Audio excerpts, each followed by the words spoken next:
Voilà, donc j'ai relancé l'enregistrement pour la partie, discussion donc avec les HCL.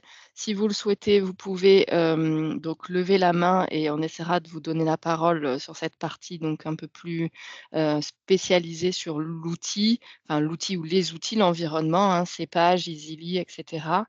On avait déjà du coup quelques questions autour de Easily avec, alors, il n'y a pas de spécialiste d'Easily, hein. Donc, la question porte sur, un équipement que vous n'avez pas aux HCL puisque c'est est-ce qu'à votre connaissance, Easily est interversé avec Pharma? J'en ai absolument aucune idée. Voilà. Je suis désolée. Donc ça, on sait toutes les questions, on les reportera et on essaiera de les recenser et bien évidemment d'y apporter un peu, peut-être une foire aux questions par la suite, sur l'ensemble des questions qui ont été posées. Hem, les produits en prêt sont-ils créés dans Easily par les préparateurs afin qu'ils puissent les tracer? Donc c'est la Ré partie prêt. rien n'est créé, tout vient de notre c'est, ce que j'expliquais, tout vient de notre référentiel qui est intégré dans notre logiciel de GEF. Donc si on n'a pas de marché, par contre, on ne pourra pas faire la traçabilité en temps réel, effectivement. Donc ça implique qu'on ait un marché ouvert et créé, pour les dispositifs qui sont en dépôt temporaire. Si les dispositifs ne sont pas en marché, on ne pourra rien faire dans Easily et rien enregistrer. Une autre question, c'était pourquoi conserver Hospilog pour la gestion des stocks puisque vous disposez de Cépage et que Cépage et Easily sont interfacés? Alors, Easily, ce ne sont que les DMI, mais on commande beaucoup de DMS par ailleurs. Donc, le stock de DMS, hem, qui n'a pas pour le coup, qu'à une gestion purement comptable et c'est ce que j'expliquais, c'est que vraiment Hospilog, c'est notre logiciel de stock, mais qui permet de faire les imputations de commandes à tous les services, même pour les DMI pour le coup, parce que Easily ne traite vraiment purement que de la traçabilité sanitaire. C'est une étape de réception, dotation dans le cadre du circuit du DMI, mais il n'y a pas du tout d'étape de facturation ou, d'aspect comptable. C'est vraiment Hospilog qui traite, de tout ça. Et c'est en fait, c'est le logiciel qui est utilisé, ça paraît effectivement, absurde, avec les dans le cadre des DMI qui sont tracés, en plus enfin où il y a une traçabilité sanitaire qui est faite dans Easily, donc on peut se dire que l'interfaçage de l'aspect comptable pourrait être directement interfacé avec ces pages, mais c'est pas le cas pour les médicaments et les DMS, donc on s'est calé à ce circuit-là et c'est pour ça qu'on utilise Hospilog.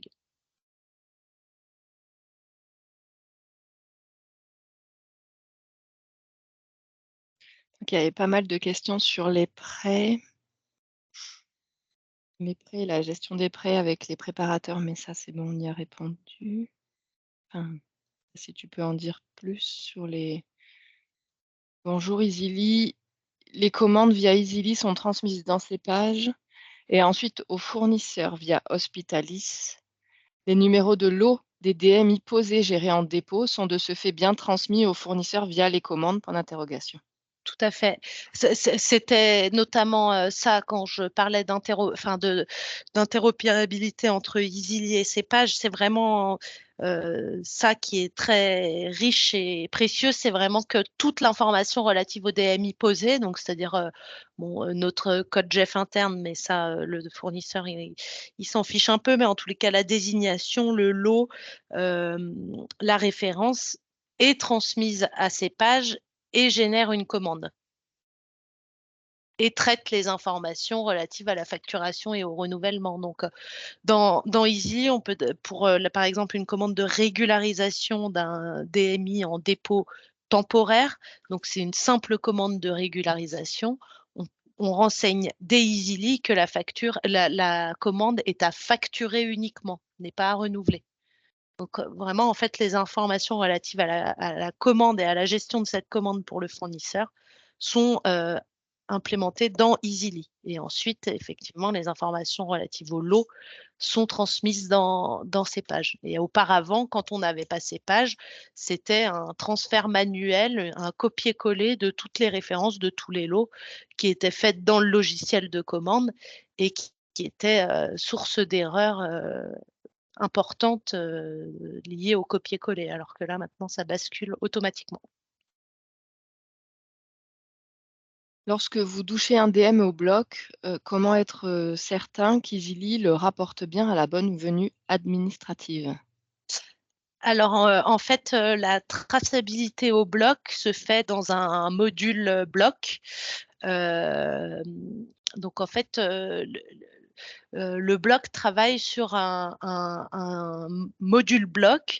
Ils ont une feuille de salle de bloc dans laquelle ils renseignent, l'arrivée du patient en salle, le début de l'induction, le début de l'incision et cetera, et enfin toute la feuille de salle avec toutes les informations relatives à l'intervention, sont sur ce module, et dans ce module, il y a un onglet, traçabilité, où le bloc va pouvoir saisir, les DMI posés. Quelle était la question initiale? Pardon, Le lien, je en fait, c'était enfin, je la retransforme, le risque d'identitovigilance où on tracerait et après on devrait appareiller au bon patient.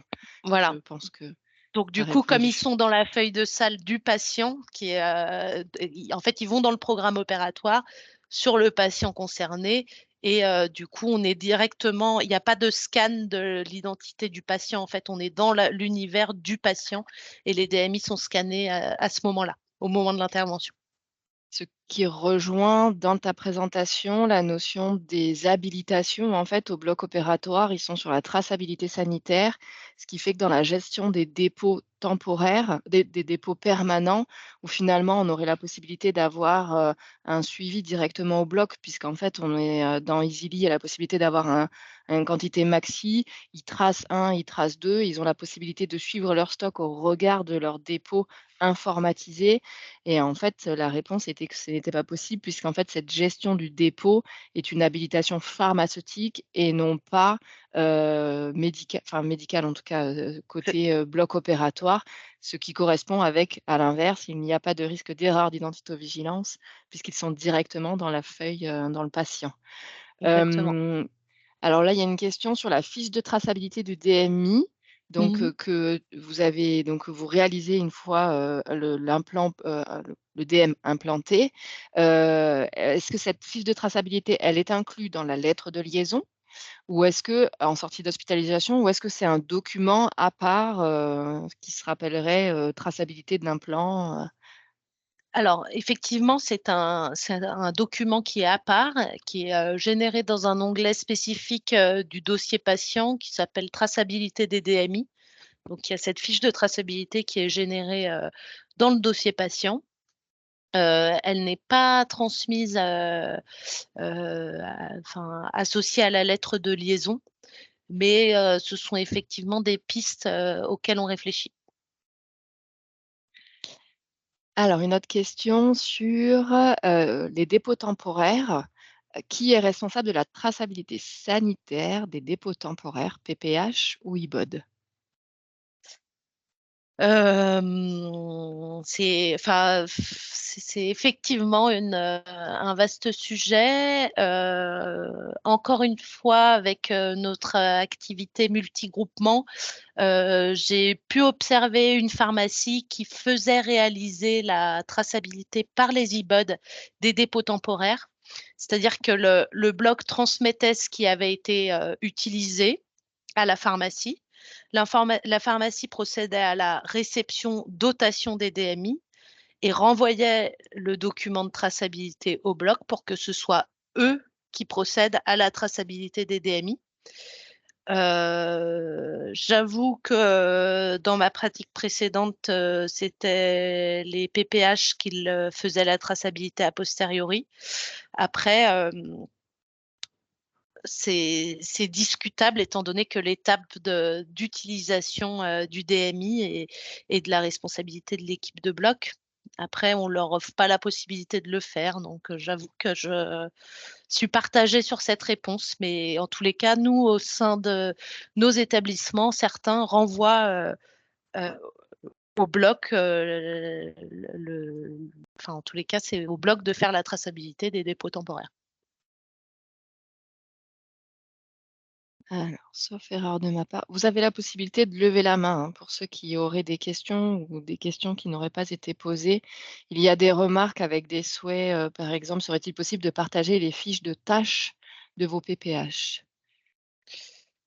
Hem, c'est enfin, des fiches de tâches, en fait, nous, on a beaucoup d'organisations, encore une fois, différentes en fonction des pharmacies de groupement. Donc, je sais même pas si toutes les pharmacies ont des fiches de tâches. Hem, voilà, je ça me pa enfin, en tous les cas, après, on peut échanger sur ces fiches, de justement de tâches, mais, et sur les missions du préparateur, Mmh. mais je suis pas sûre d'avoir de fiches de tâches à transmettre, ouais. Alors là, dans l'échange de questions-réponses, je n'ai plus de questions, je n'en vois plus. Si jamais dans les participants, vous avez encore des questions, à poser, n'hésitez pas à lever la main. Sinon, on a dépassé l'horaire, donc on mettra fin à ce webinaire en vous remerciant. Ah, la fiche comp est obtenue à partir d'Easily ou d'Hospilog? Easily, easily, easily. La présence d'un PPH au bloc vous paraît-il indispensable ou à distance du bloc? Pour, avoir, connu le PPH au bloc et c'est d'une grande richesse et très très utile et en tous les cas, ça facilite, beaucoup les échanges, tout va beaucoup plus vite et je pense que ça a un réel intérêt en tous les cas pour les préparateurs. En tous les cas, je suis une fervente, je soutiens largement la présence des préparateurs au bloc et qui n'est encore une fois pas uniforme sur l'ensemble des groupements, aux HCL. Et ben, cette fois-ci alors merci pour cette excellente présentation. Est-ce que le record de cette réunion sera mis à disposition? Le record, l'enregistrement, le replay. Le replay, tout à fait. Alors, normalement, on a réussi les enregistrements, donc il y aura probablement un petit peu de délai avant de la mise en ligne, et ils devront pouvoir se retrouver, sur les sites des différents Zomédites. Alors il y a encore quelques dernières questions. Pouvez-vous évaluer le temps de paramétrage du logiciel Easily pour un démarrage de l'utilisation de la traçabilité sanitaire des DMI? C'est difficile. Mmh. C'est difficile. Ça dépend du nombre de références, gérées, en fait. Hem, Nous, on avait été largement aidés puisque les données avaient été retranscrites, de notre précédent logiciel qui était CrystalNet dans Easily par, les équipes, informatiques. Heu Ensuite, le paramétrage des codes barres, bah, peut se faire au fur et à mesure de l'eau et des réappros de DMI. Quoique non, puisqu'il faut que ce soit fait au bloc. Non, il faut aller dans le écoutez, c'est difficile à dire. Je pense que ça dépend vraiment du nombre de références, pour l'avoir fait sur, le site de la Croix-Rousse, ça avait été effectivement, un peu long. J'aurais dit 2 jours, à temps plein, à 5 personnes à traîner dans les blocs pour paramétrer les codes barres. Mais je vous avoue que je me souviens plus exactement et c'est long. C'est long et à la fois 2 jours sur une utilisation, qui est vouée à rester, quand même quelques années en place, On est bien le d'accord. temps passé, pour un gain finalement permettant une traçabilité sanitaire au bloc en fait, Le temps investi et finalement, c'est une histoire d'appairage, en fait. Là, le paramétrage, c'est une Oui, douchette. Il y a pas de saisie manuelle, en fait. On est d'accord que, vous retapez pas des codes, vous douchez l'IUD sur les boîtes présentes que vous avez sous les yeux. C'est un peu un mode, par défaut, ça fera l'objet, je pense, d'un webinaire, d'un prochain webinaire, d'un prochain épisode. C'est finalement comment est-ce qu'on implémente l'IUD dans nos logiciels. mmh, Le mode, donc là, on en parle, en fait, le mode lecture en one shot, on lit une fois, on fait un stock à un instant T et après on gère, en fait, en flux continu ces appairages de fiches, articles et codes IUD à réception? Ou est-ce qu'on a un formatage de temps de paramétrage au démarrage? Donc on fait un blanc, on fait un T0 où en fait, finalement, on gère un fichier Excel et en fait, on importe un appairage, liste de fiches articles du logiciel de gestion avec un code IUD en face et on l'insère de manière globale et après on va gérer, finalement, les reliquats, les 5-10 de ça. nouvelles références ou de références faiblement tournantes ou d'erreurs de match, d'appairage qui pourraient avoir eu lieu. Ça, c'est vrai que finalement, ça revient à comment est-ce qu'on implémente l'IUD, dans nos logiciels. Alors, comment procédez-vous lorsqu'un code barre ne peut pas être lu à la réception et donc comment vous faites pour l'appairer? Ça devient très rare, alors ça arrive encore effectivement, mais ça quand même, avec, l'obligation alors, tous les DMI n'ont pas encore d'IUD, hein, ça a été Mmh. retardé, pour la mise en œuvre, hem, mais ça commence quand même à c'est de moins en moins fréquent. Alors quand ça arrive, effectivement, c'est une saisie manuelle. Y a-t-il des cas d'oubli de traçabilité au bloc? Leur gestion est-elle chronophage? Bah, de toute manière, les oublis de traçabilité au bloc, on les repère au moment des inventaires en général, et on encore une fois, c'est mon point de vue, mais moi j'estime que la pharmacie n'a pas à contrôler, hormis lors des inventaires, que le bloc a bien tracé et faire une double vérification, par exemple avec des feuilles papier, bien vérifier que le bloc a bien tout tracé. C'est mon point de vue, je pense que c'est le rôle du bloc. Donc, pour moi, les erreurs, les défauts de traçabilité sont, apparents au moment des inventaires et en tous les cas, encore une fois, c'est mon point de vue. On regarde si ça dans un premier temps, quand il y a des écarts d'inventaire, on regarde si ça peut pas être une erreur de la pharmacie, un oubli de ou une erreur de réception. Mais, si on ne trouve rien de notre côté, transmission, au cadre et au chef de service pour, essayer de retrouver de leur côté la traçabilité, hein. Avec Ou les le ch déploiement avec le mmh. déploiement de l'informatisation d'Easily, vous avez vu, une baisse de ces erreurs ou pas? Après avant Easily, on avait CrystalNet, hein, donc Vous on aviez le circuit des DMI est informatisé depuis un moment, enfin moi je l'ai toujours connu informatisé, que ce soit avec CrystalNet ou Easily. Donc je sais pas, je pourrais pas dire, l'important c'est de faire des inventaires, le plus régulièrement possible, mais malheureusement on sait que c'est très chronophage et long et qu'on n'a souvent pas le temps de faire ces inventaires plus souvent qu'une fois par an. Alors j'ai une question par écrit et je vais donner la parole à l'oral après. Il y a une question sur, un transfert de la base cépage est-elle possible? Alors je suppose un transfert de la base cépage dans Easily? C'est le cas en fait, hein. Notre référentiel EasyLit provient de Cépage. Donc c'est pour ça que c'est d'autant plus important que tout ce qui est renseigné dans Cépage manuellement, par la direction des achats. Dans l'idéal, je souhaiterais vraiment avoir une base de données externe qui soit interfacée et qui permette, de fiabiliser en tous les cas les données renseignées dans Cépage. Alors, vous pouvez ah non, vous pouvez poser votre question à l'oral? On y a répondu? Peut-être qu'on y a répondu. Allez, une dernière question et on mettra fin à ce webinaire. Envisagez-vous dans un avenir plus ou moins proche le système RFID? Mmh. Le système RFID, a été testé, au sein d'un service, de cardiologie interventionnelle, à l'hôpital de la Croix-Rousse, non pas pour, les DMI, mais pour la gestion des DM.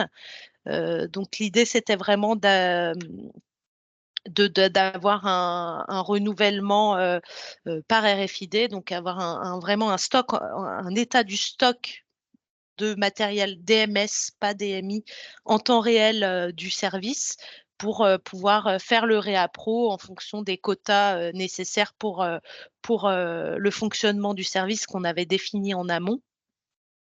Ce travail a montré toute la puissance de l'outil RFID, hein. C'est vraiment,